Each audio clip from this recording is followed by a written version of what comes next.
Greetings shippers, it's time for a fun one. Let's dive into some basics to answer the question, just what is a fandom bicycle? Before we get started, if you guys want to stay up to date or just chat, follow me on Twitter at Shipper's Guide. I'm always happy to hear from you, and it can be a bit more direct than the YouTube comment section. But without further ado, the fandom bicycle. Now the fandom bicycle isn't a what, but actually a who. The fandom bicycle is actually a character. And this character, through a variety of complex and intersecting pathways, has become integral to the fandom. They don't even necessarily have to be the favorite character or the coolest, but for some reason, they are everywhere, and more importantly, they are paired with everybody. Hence the alleged reason for the name bicycle, cause everyone gets a ride. For this reason, there are some less crass names for the bicycle. Perhaps the ship launcher, aka launcher of 1,000 ships. But what qualifies someone to be a fandom bicycle? Well, let's take a look at some of the biggest bicycles out there and see what's going on. In the Marvelverse, we have Darcy Lewis. When Thor was released in 2011, Thor's love interest Jane Foster was introduced with a small gaggle of side characters, and one of them was Darcy, a quirky, hip,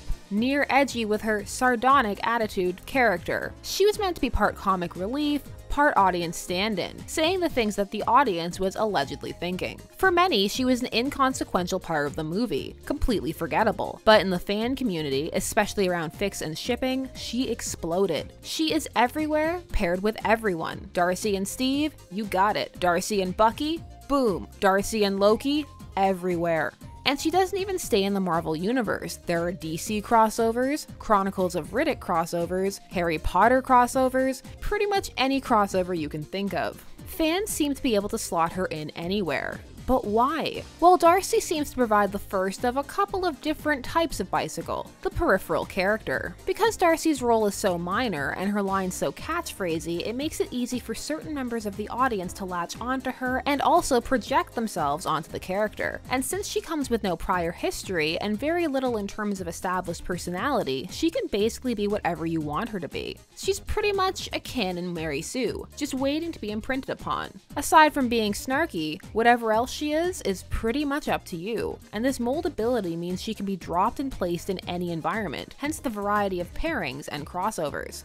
But let's stay in the same universe and look at another example, another snark master, Mr. Tony Stark. If you can think it, there's a good chance somebody has considered pairing Tony with it. Tony has made his way through almost every Marvel character in fandom, and like Darcy has also crossed over. Unlike Darcy, however, Tony is a main character. He is well defined and has actually had interactions with a majority of his pairings. So what makes him a bicycle? Well, as with Darcy, part of it does seem to stem from actor charisma. But unlike Darcy, his character is much more fleshed out and is given significantly more screen time. However, despite how much more fleshed out his character is, there are for many fans still large chunks missing or left unexplored. For example, his relationship with Cap is poorly defined, especially compared to the comics in terms of nuance. His PTSD is also pretty poorly examined. His various friendships are stated and then not often returned to. His interactions with many of the characters are short and then don't reoccur. This leaves the viewer open to extrapolate on those scenarios and imagine brand new ones. So in order to be a ship launcher, whether a main character or a peripheral one, the audience has to find the character A, likable, and B, feel that there is a significant amount of unexplored narrative potential. Basically, that this character deserves more and that there are more stories that need to be told that simply aren't happening. Another bonus seems to be if the character comes from a world with vast source material, be it in terms of world building,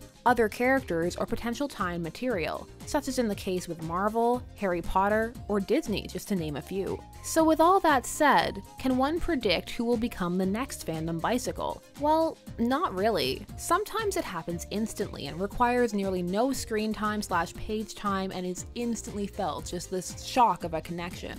However, sometimes it is more gradual or can be built up over time. But one thing is certain, hopefully whoever becomes a bicycle in whatever fandom you're in is a character you can stand. Otherwise, get ready to learn how to adjust those filters because that character will be everywhere. Because trust me, there is always that one character who somehow falls into this status that you will just find baffling. Who's your favorite fandom bicycle? Share your thoughts down below along with any other terms you may have heard floating around but didn't want to ask about because nobody wants to look like a noob, but no shame, we all start somewhere. This has been Shipper's Guide to the Galaxy. Thanks so much for watching. Don't forget to like, share, comment, and subscribe. Turn on those bell notifications so you never miss a vid, and as always, stay tuned, for there are as many ships out there as there are stars in the sky.